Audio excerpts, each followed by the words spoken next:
If you're a business owner that's doing over 50 grand a month, you should be focusing on building wealth outside of your business. And here is why. Now, I've been working with business owners for the better part of the last 2 decades. And over that time, I've helped my clients build over $3 billion in combined wealth. And there are some common themes between the business owners who live hand to mouth, those that are constantly reinvesting back into their business, and those who are able to amass significant wealth outside of their business and create financial freedom a whole lot faster. And that comes down to one fundamental trait. The individuals who are able to build that wealth have a structure and a system for getting cash flow out of their business and turning that into personal wealth through acquiring good quality assets. And those that don't ultimately justify their reinvestment back into their business of doubling down into future growth. Like, my business is my be all and end all. I'm focused on trying to hit that next milestone, whether it be getting to 7 figures, whether it be getting to your next 7 figures. Even some of them are continuing to push the pace as they get into 8 figures and beyond, because they feel that more scale, more team, more vans on the road, more inventory, more is going to result in them miraculously one day being able to extract more cash flow in the future from their business and then be able to play catch up on wealth then. The big issue here, guys, is that ultimately wealth is a compounding exercise, and compounding works best over longer periods of time. So in a lot of cases, it's just about starting.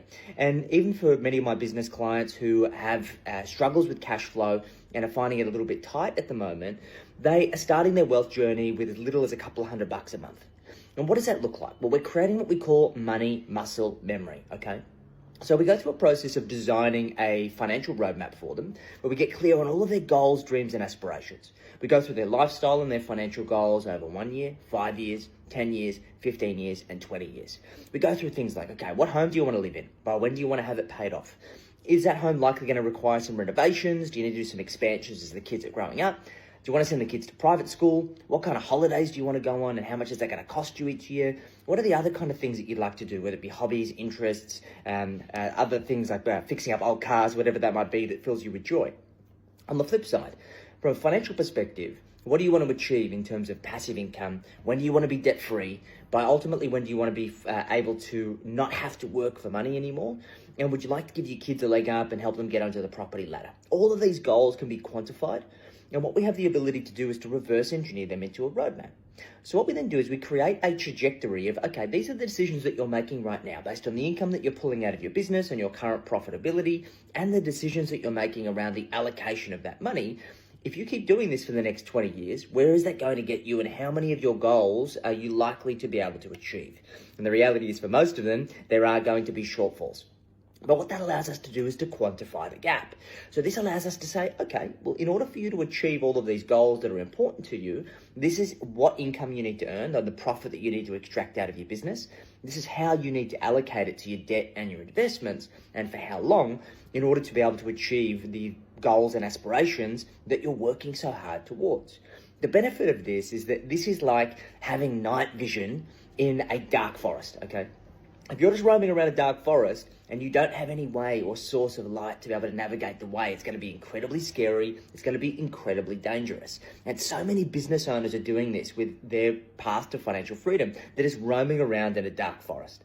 But when we can equip you with the night vision, the ability to flick a switch and be able to get complete clarity and confidence around the direction you're heading, the various paths that you could potentially take, and also the pros and cons associated with those paths, it provides you with confidence. It provides you with peace of mind. It provides you with certainty. And when we have those things around our decision making, our decisions get better. And we ultimately have more conviction around those decisions. So I really want you to seriously consider that if you are doing over $50,000 a month, what would be an amount of money that you could commit to contributing towards your wealth creation that you wouldn't miss? And we start by creating this money muscle memory. It might be $200 a month. It might be $500 a month. It might be $1,000 a month. And we can focus on compounding that behavior over the foreseeable future and increase it incrementally over time in order to get you where you want to go. So if you're interested in finding out more, jump on the link, wealthhealthcheck.com.au, complete the 40-point financial performance scorecard, and see the financial opportunities that you're leaving on the table so we can help you take this to the next level. Catch you soon.